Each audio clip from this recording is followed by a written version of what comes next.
Agora nós vamos conversar com a médica da família e educadora sexual, Jaqueline Lages. Ela vai falar sobre a importância do prazer sexual feminino. Gente, é cheio de tabus e de dúvidas esse problema, né? Esse assunto, melhor dizendo. É uma pauta que está sempre em discussão, que a gente sempre trata, e é importante que a gente converse também com uma especialista. Existe sim especialista no assunto, vocês sabem porque aqui a gente já abordou, e agora eu vou conversar então com a doutora para que a gente possa ter maiores detalhes. Bom dia, tudo bem? Bom dia, Edna, tudo ótimo. É um prazer recebê-la aqui no Bom Dia Obrigada. News. E de cara eu já gostaria de lhe perguntar, porque há uma diferença, né, sobre a sexualidade, né? Há uma diferença sobre o sexo da forma que se fala tecnicamente e popularmente. Nós que somos leigos, eu não vou nem falar os jornalistas, porque às vezes nós temos algumas informações técnicas por causa do nosso trabalho, mas as pessoas confundem sensualidade, sexualidade e outras expressões relacionadas ao sexo. E o tabu é muito grande porque a nossa cultura é uma cultura em que nós, mulheres, sempre fomos orientadas a sentar de perna fechadinha, a ter um pudor muito grande, aos pais serem muito rigorosos. Cuidado, gente, não estou falando de cuidado. Cuidado tem que ter com o menino e com a menina.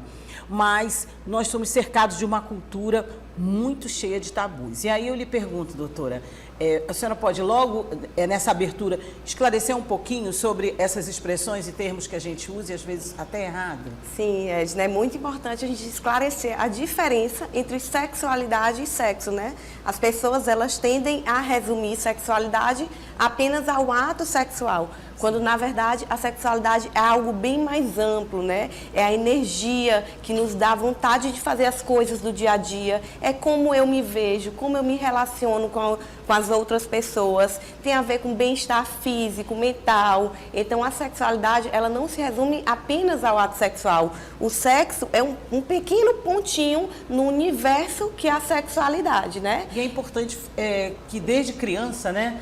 Desde jovem, que a gente possa passar isso para as nossas crianças, sim, crianças, educar mesmo, né? Sim, e é isso que é importante a gente falar, porque a sexualidade, ela não está presente só na vida adulta, ela se manifesta desde a infância, adolescência, vida adulta, até envelhecermos. Então, todos nós temos sexualidade, né? E a gente tem que saber como explorar essa sexualidade de forma adequada em cada etapa da nossa vida. E qual é a forma melhor que nós temos de abordar esse assunto, por exemplo, com as crianças? Com as crianças, Queria logo começar por aqui. Eu sei que a gente vai falar da sexualidade feminina, mas eu acho importante a gente colocar isso, principalmente para as meninas, né?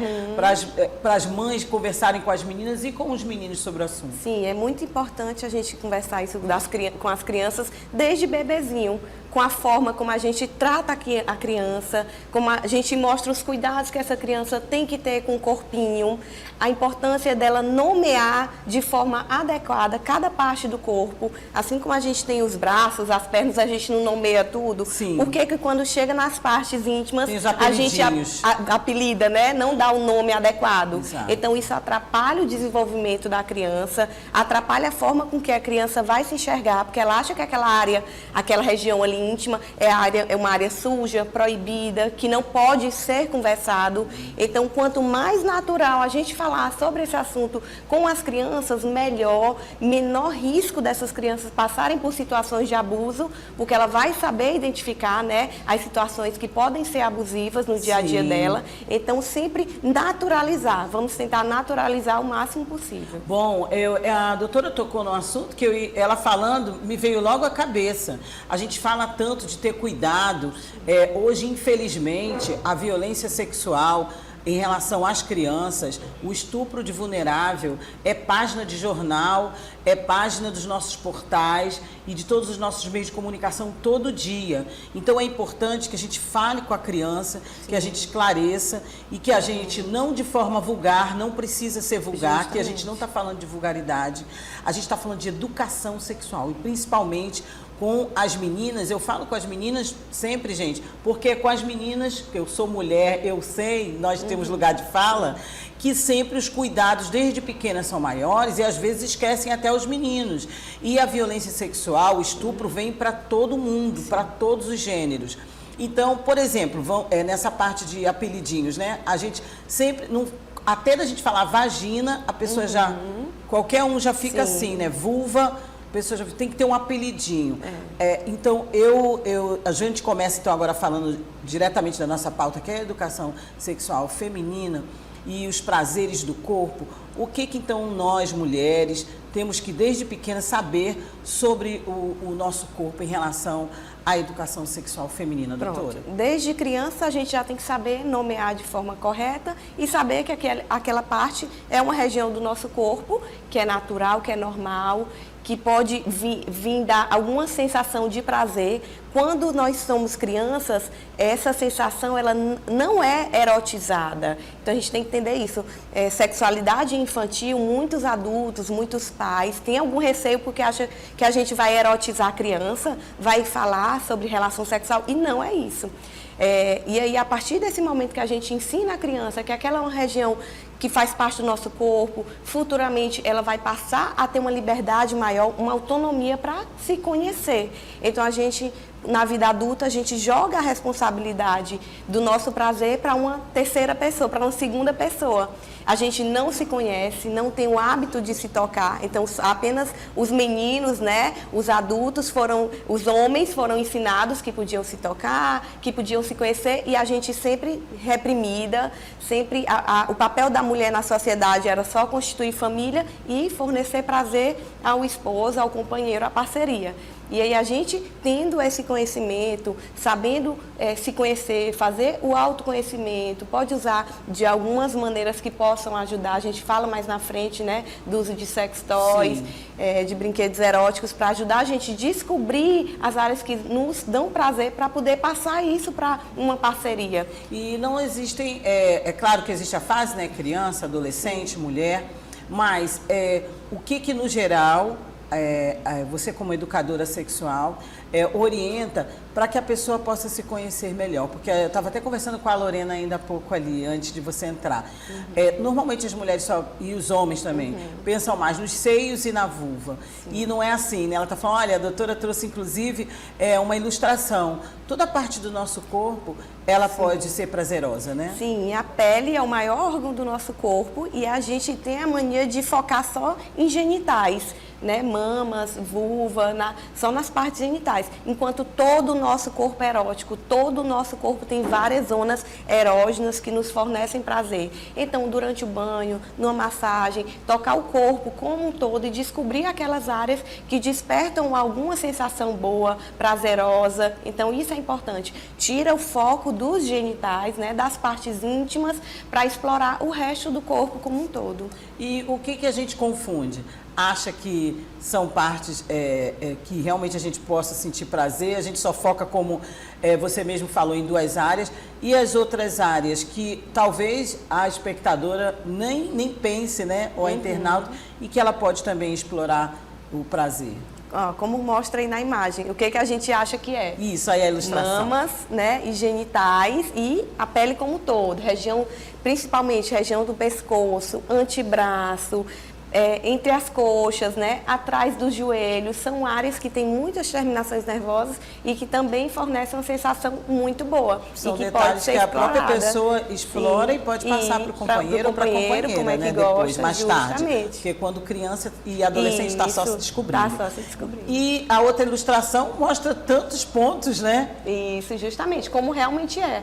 A nossa pele toda, né, é cheia de terminações nervosas, cheia de áreas de cabeça prazer. Também, olha, né? A barriga, 85%, né, região ali periumbilical, próxima ao umbigo, entre as coxas, parte interna das coxas. Claro que o foco maior vai ser no genital, porque é onde tem o maior órgão de prazer feminino, que é o clitóris. O clitóris tem mais de 8 mil terminações nervosas e a única função dele é fornecer prazer para a mulher.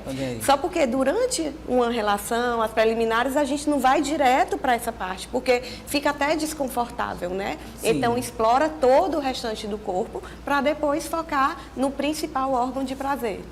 Falando nisso, doutora, os homens também, eles às vezes, a mulher é muito discutida, é outro assunto que a gente discute sempre, é a questão do orgasmo. E os homens também têm que ter essa orientação, né?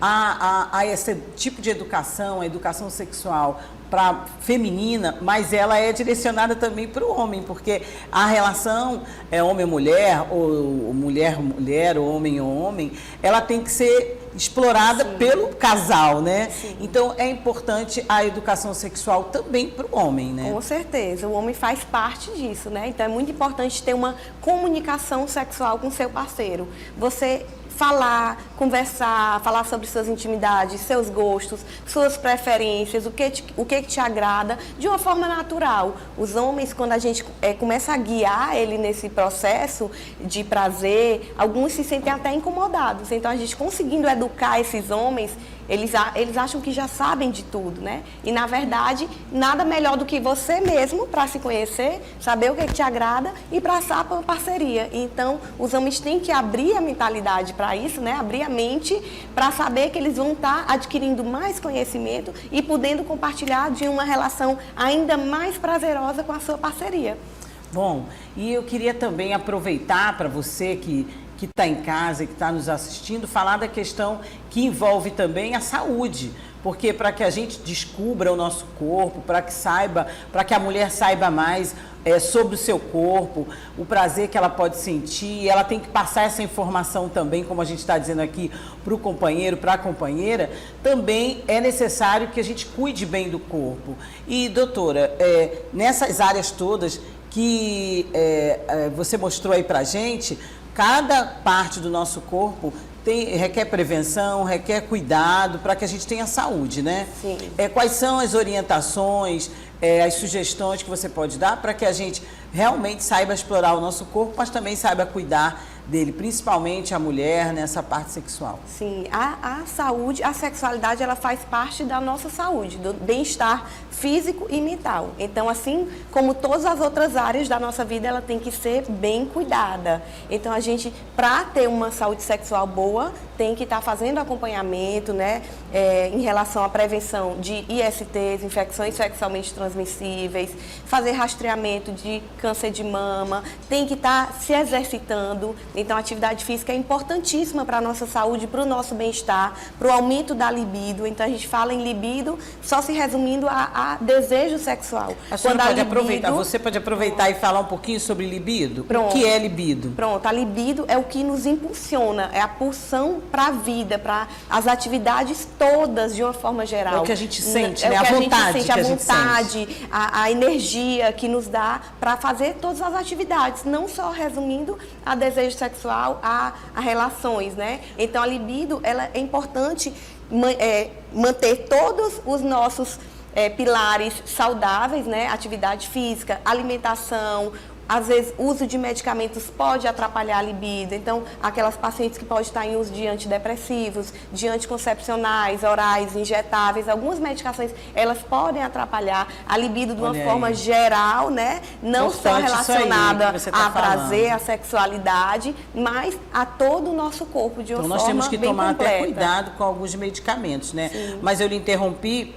E você ia falando também dessas questões que envolvem a saúde do corpo da mulher, né? Sim, então, pois é. Além da libido. Além da libido, né? A saúde sexual, como eu disse, tem que estar consultando, tem que fazer consulta com o ginecologista, os homens com o urologista, ver se está tudo normal, né? Fazer exames laboratoriais de rotina também, investigar doenças, comorbidades, colesterol, diabetes, tudo isso faz parte da nossa saúde como um todo, né? Doutora, e a partir de que idade? Porque tem muito isso. As pessoas acham que a gente só tem que fazer a prevenção, tá ficando mais velho, depois dos 40, depois dos 30. A partir de que idade? Já que a gente está focando aqui na mulher, mas vamos falar do homem também, mas primeiramente da mulher, a gente já deve procurar ginecologista ou outro especialista que trate dessas questões sexuais e que também da prevenção. Pronto. A partir da primeira menstruação da mulher, da menarca, ela já pode ter uma consulta com o ginecologista, né, para avaliar a saúde íntima, ver se está tudo tranquilo. E após a primeira relação, é interessante um acompanhamento regular com o ginecologista, né, com o médico da família. Eu atendo também saúde da mulher, para a gente estar acompanhando a saúde dessa mulher. E em relação à prevenção, que é o exame de citologia, mesmo a mulher tendo relação com 18, 15, não importa mais a idade, cedo, mais né? cedo, a partir de 25 aos 64 anos é que é feito o exame de prevenção, né? Que é o famoso Papa Nicolau, a partir dessa idade. Certo. Bom, tratando também de libido, né, me chama a atenção, porque a gente fala de menopausa, né, e fala da época em que a mulher começa a ter, me corrija se eu estou usando a expressão técnica, menos desejo, a libido vai diminuindo. O que a mulher pode fazer? Porque a gente sabe que tem medicamentos, né, mas tem exercícios também, né? A gente já mostrou aqui, tântricos. Enfim, como é que essa mulher pode se estimular para ela voltar a ter desejo, a libido voltar? Existe essa coisa de libido voltar ou não? A mulher que tem uma vida sexual saudável, ela pode ir até a idade que for, que se sentir bem, que gostar, para ter suas relações sexuais. Pronto. Se ela, não importa a idade, se ela mantém aquela rotina, as pessoas elas têm que pensar para poder ter vontade de fazer. Então, as relações, o prazer, o desejo tem que fazer parte do dia a dia da pessoa, né?